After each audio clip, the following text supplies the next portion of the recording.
శ్రీమాత్రే నమః. మన కర్మఫలాలు ఖచ్చితంగా ఎదురవుతాయి. శ్రీకృష్ణుడు చెప్పిన అసలైన నిజం. మన జీవితంలో చాలాసార్లు మనం కలలు కంటూ ఉంటాం. సుఖ సంతోషాలతో నిండిన జీవితం కోసం, సంపద, ఆరోగ్యం, శాంతి కోసం. కానీ రోజు ఉదయం లేచి ఉదయాన్నే కొన్ని చిన్న చిన్న అలవాట్లు అవే మన కళ్ళను నాశనం చేస్తాయని మీకు తెలుసా? శాస్త్రాలు, పురాణాలు చెబుతున్నాయి అంటే ఖచ్చితంగా అందులో ఉన్నది నిజమే. ఉదయం మనం చేసే కొన్ని పనులు మన దినచర్యలు మాత్రమే కాదు, మన అదృష్టాన్ని కూడా ప్రభావితం చేస్తాయి. శ్రీకృష్ణుడు లక్ష్మీదేవికి చెప్పిన ఒక సత్యాన్ని ఈ కథ ద్వారా మనం ఇప్పుడు ఈ వీడియో ద్వారా వివరంగా తెలుసుకుందాం. మనిషి తన రోజును ఎలా ప్రారంభిస్తాడో అదే అతని జీవితాన్ని తీర్చిదిద్దుతుంది. ఈ కథలో 4 భయంకరమైన అలవాట్లు మరియు శాస్త్రాల్లో నిషిద్ధమైన 4 పనులు మనకు హెచ్చరికలు ఇస్తాయి. ఈ కథలో ఓ రైతు జీవితం ద్వారా మనమే మన జీవితాన్ని పునఃపరిశీలించవచ్చు. ఇంకెందుకు ఆలస్యం, మన కర్మను మనం మార్చుకునే మార్గాన్ని ఒక చిన్న కథ ద్వారా ఇప్పుడు మనం మొదలు పెడదాం. ఒకసారి లక్ష్మీదేవి శ్రీ మహావిష్ణువుని ఇలా అడిగింది, ప్రభు, దయచేసి నాకు చెప్పండి, కొందరు జీవితాంతం పేదరికంలోనే ఎందుకు ఉంటారు? మరికొందరు పేదరికం నుంచి బయటపడి త్వరగా ధనవంతులు అవుతారు. దీని రహస్యం ఏమిటి?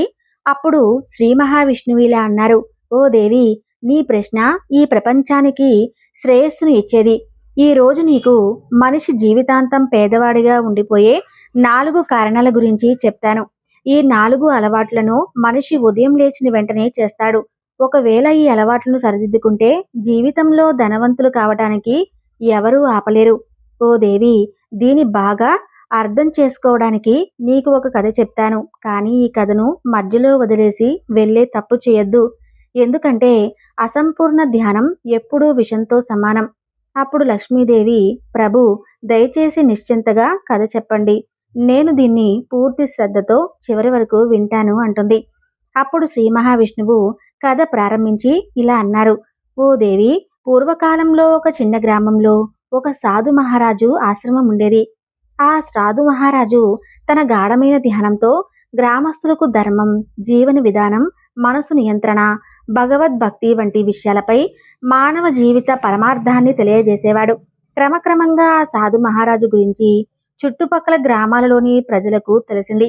అందువల్ల దూర ప్రాంతాల నుంచి ప్రజలు తమ సమస్యల పరిష్కారం కోసం ఆయన దగ్గరకు వచ్చేవారు. ఆ గ్రామంలోనే రామయ్య అనే ఒక పెద్ద రైతు తన భార్య సావిత్రి, 2 పిల్లలతో కలిసి జీవించేవారు. అతనికి సాగు చేయడానికి చిన్న భూమి ఉండేది. అది కూడా రాళ్ళు, ముళ్ళ పొదలతో నిండి ఉండేది. ఆ భూమిలో సాగు చేయటం రామయ్యకు అంత సులభం కాదు. కానీ అతను పూర్తి ప్రయత్నం చేసేవాడు. రామయ్య ఉదయం ఆలస్యంగా లేచేవాడు. ఎలాంటి ప్రణాళిక లేకుండా రోజుని ప్రారంభించేవాడు. తరచూ సోమరితనంతో తన పనులను వాయిదా వేసేవాడు. అతని పంటలు సరైన సమయంలో విత్తు పడేది కాదు, సరిగ్గా సంరక్షించబడేవి కావు. దీనివల్ల తరచూ నష్టం వచ్చేది. అందుకే కుటుంబానికి తగినంత ఆహారం, ఆదాయం సమకూర్చడం చాలా కష్టంగా ఉండేది. రామయ్య భార్య సావిత్రి చాలా కష్టపడే ఓర్పు గల స్త్రీ. ఆమె ఉదయం త్వరగా లేచి నీళ్లు తోడడం, పిల్లలను సిద్ధం చేయటం, వంట చేయడం లాంటి ఇంటి పనులన్నీ చేసేది. రామయ్య ఎప్పటికైనా తన జీవితంలో మార్పు తెచ్చుకోవాలనే కోరిక ఉండేది సావిత్రికి. కానీ రామయ్య తన అలవాటును మార్చుకోవడానికి సిద్ధంగా లేడు. వాళ్ళ ఇల్లు మట్టి గడ్డితో కట్టినది. వర్షాకాలంలో ఆ ఇంటి కప్పు కారేది. దాని కారణంగా వర్షం పడే సమయంలో సావిత్రి పిల్లలు ఇంట్లో ఏదో ఒక మూలలో కూర్చోవలసి వచ్చేది. రామయ్య కూతురు పాఠశాలకు వెళ్లే వయసు వచ్చినా ఇంట్లో డబ్బు లేకపోవడంతో ఆమెను పాఠశాలకు పంపలేకపోయారు. వాళ్ళ కొడుకు చిన్నవాడు, తరచూ అనారోగ్యంతో ఉండేవాడు. రామయ్య దినచర్య చూసి గ్రామస్తులు కూడా అతనిని నిరుత్సాహపరిచేవారు. కొందరు రామయ్యని సోమరిపోతూ అనేవారు. మరికొందరు అతని అదృష్టాన్ని నిందించేవారు. రామయ్య తనను తాను చాలా నిరాశపరుడిగా, అసహాయుడిగా భావించేవాడు. ప్రతి రాత్రి తన జీవితం ఎప్పుడు మారుతుందా అని ఆలోచిస్తూ నిద్రపోయేవాడు. కానీ మరుసటి రోజు ఉదయం మళ్ళీ అదే పాత దినచర్యను పునరావృతం చేసేవాడు. ఒకరోజు గ్రామంలో ఒక వార్త వ్యాపించింది. ఆ వార్త విన్న సావిత్రి రామయ్య దగ్గరకు వెళ్లి సాధు మహారాజు ఆశ్రమంలో బస చేశారని, ప్రజల సమస్యలకు పరిష్కారం చెబుతున్నారని, సాధు మహారాజు దగ్గరకు వెళ్ళమని, వారు నీకు తప్పకుండా సహాయం చేస్తారు అని బతిమలాడినది. మొదట రామయ్య బద్దకించాడు కాని చివరికి ఆశ్రమానికి వెళ్లాలని నిర్ణయించుకున్నాడు. రామయ్య సాధు మహారాజు దగ్గరకు చేరుకున్నాడు. ఆయన పాదాలకు నమస్కరించి తన పేదరికం, సమస్యల గురించి చెప్పాడు. మహారాజా, నేను చాలా పేదవాణ్ణి. రాత్రింబవళ్ళు కష్టపడతాను కాని నా జీవితంలో సంతోషం లేదు. దయచేసి నన్ను మార్గనిర్దేశం చేయండి అన్నాడు రామయ్య. పేదరికం అంటే కేవలం డబ్బు లేకపోవడం మాత్రమే కాదు. అది నీ మనసు, అలవాట్ల స్థితిని కూడా ప్రతిబింబిస్తుంది.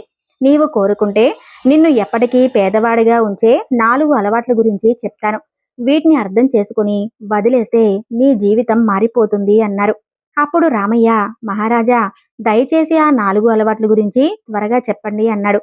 సాధు మహారాజు ఇలా అన్నారు. సరే రామయ్య, బాగా విను. మనిషి ఉదయం లేచిన వెంటనే సోమరితనంలో ఉంటే, తన రోజును సరిగ్గా ప్రారంభించకపోతే అతని జీవితం ఎప్పుడూ వెనక్కి ఉంటుంది. ఒక చిన్న కథ ద్వారా నీకు వివరిస్తాను. చాలా కాలం క్రితం ఒక రాజు తన రాజ్యంలోని రైతులకు సోమరితనం వల్ల కలిగే నష్టాల గురించి నేర్పాలనుకున్నాడు. ఒకరోజు ఉదయం సూర్యోదయానికి ముందు రాజు తన రాజభవనం గుమ్మం వద్ద బంగారు నాణాలు, రత్నాలు చల్లాడు. ఎవరు మొదటి వస్తే వాళ్లే అవి తీసుకోవచ్చని ప్రకటించాడు. కానీ చాలా మంది రైతులు సోమరితనంతో ఆలస్యంగా లేచారు. వాళ్ళు అక్కడికి చేరుకునేసరికి నిధి అప్పటికే తీసుకువెళ్లబడింది. ఒక వృద్ధ రైతు ఎప్పుడూ ఉదయం త్వరగా లేచేవాడు. మొదట చేరుకొని రాజు ఇచ్చిన బహుమానాన్ని పొందాడు. రాజు రైతులందరికీ ఇలా అన్నాడు. సోమరితనం చేసేవాడు తన జీవితంలో అమూల్యమైన అవకాశాలను కోల్పోతాడు. సమయానికి లేచి పనులు ప్రారంభించడమే విజయానికి కీలకం. రామయ్య తల వంచి తాను కూడా ఉదయం ఆలస్యంగా లేస్తూ రోజంతా సోమరితనంగా ఉంటుందని ఒప్పుకున్నాడు. సాధు మహారాజు అతనికి ఉదయం త్వరగా లేచే రోజును ఉత్సాహంతో, శక్తితో ప్రారంభించాలని వాగ్దానం చేయించారు. సాధు మహారాజు మళ్ళీ ఇలా అన్నారు. 2 అలవాటు చెడు ఆలోచనలు.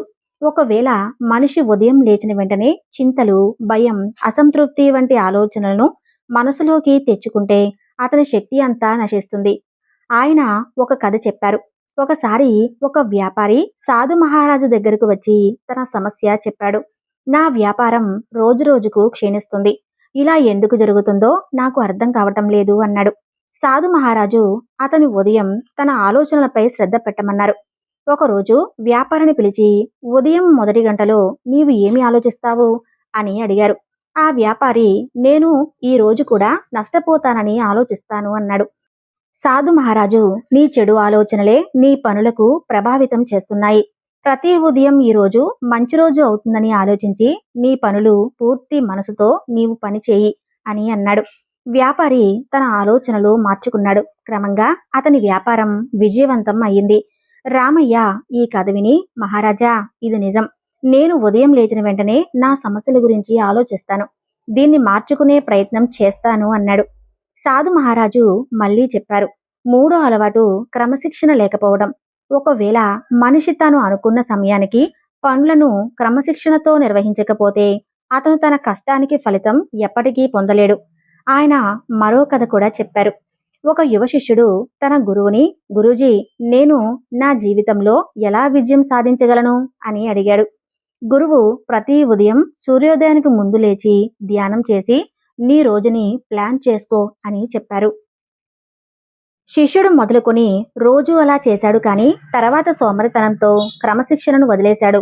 గురువు శిష్యుడిని పిలిచి, విజయం కేవలం కష్టపడితే రాదు, క్రమశిక్షణ నియమం ఉంటేనే వస్తుంది.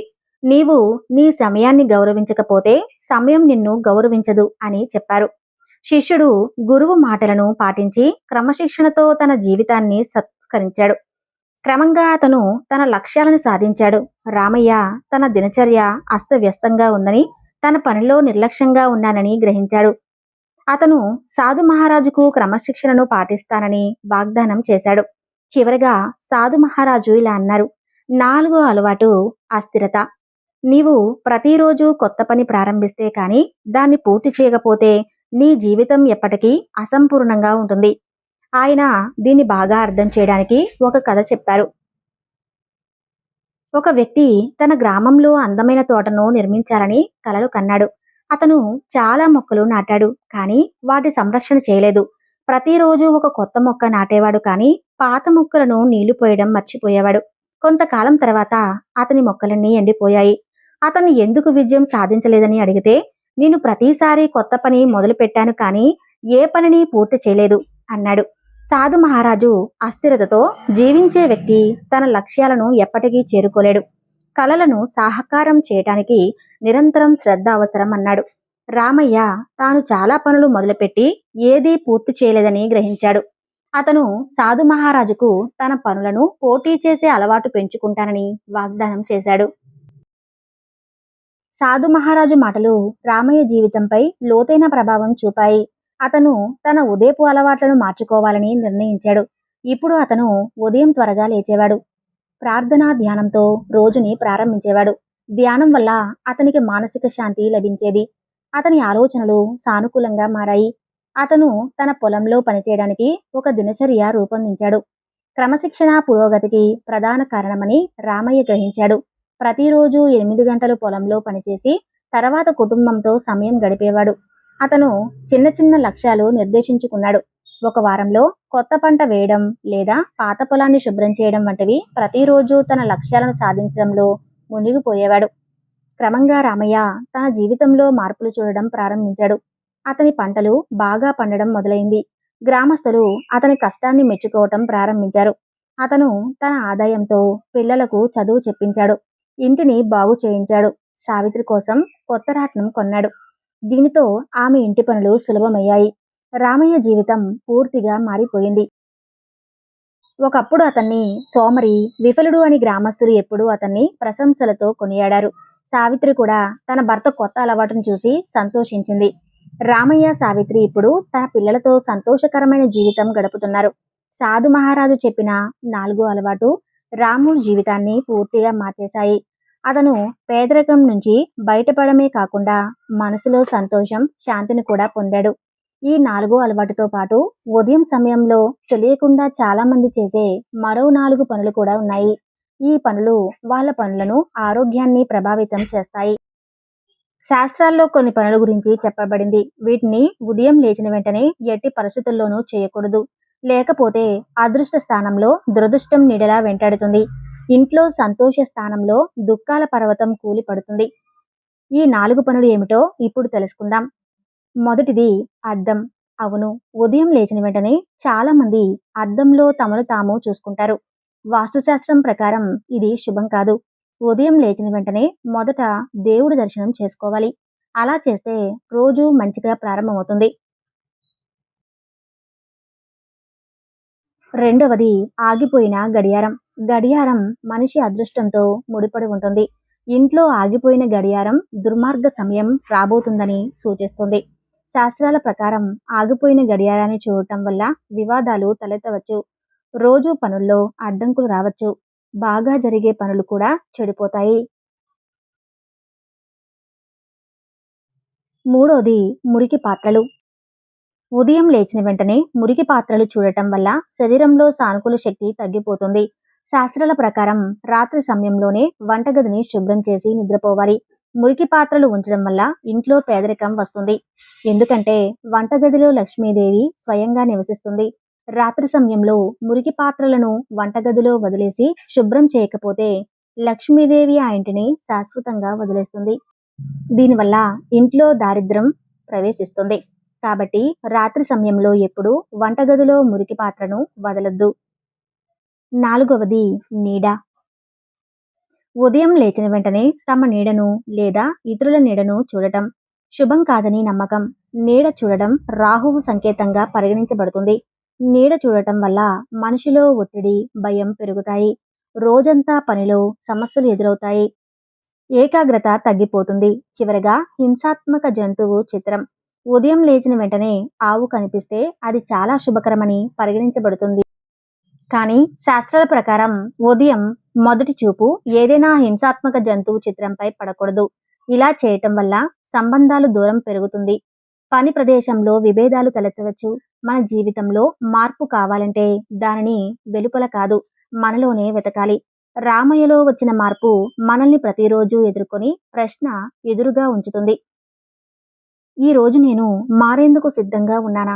ఉదయం లేచి చేసే 4 అలవాటు వాటిని మాత్రమే మన అదృష్టాన్ని ఇచ్చే తొలి అడుగు. శాస్త్రాల్లో చెప్పిన నిషిద్ధ పనులు అవి కేవలం నమ్మకాలు కాదు, అవి జీవితపు లోతైన సత్యాలు. మన చుట్టూ ఉన్న ఎనర్జీని సానుకూలంగా మార్చాలంటే మన అలవాట్లే మారాలి. శ్రీకృష్ణుడు లక్ష్మీదేవితో చెప్పినట్టే, నీవు నీ రోజుని ఎలా ప్రారంభించావో అదే నీ జీవితాన్ని తీర్చిదిద్దుతుంది. ఈ రోజు నుంచి మనం ఒక్క అడుగు ముందుకు వేయాలి.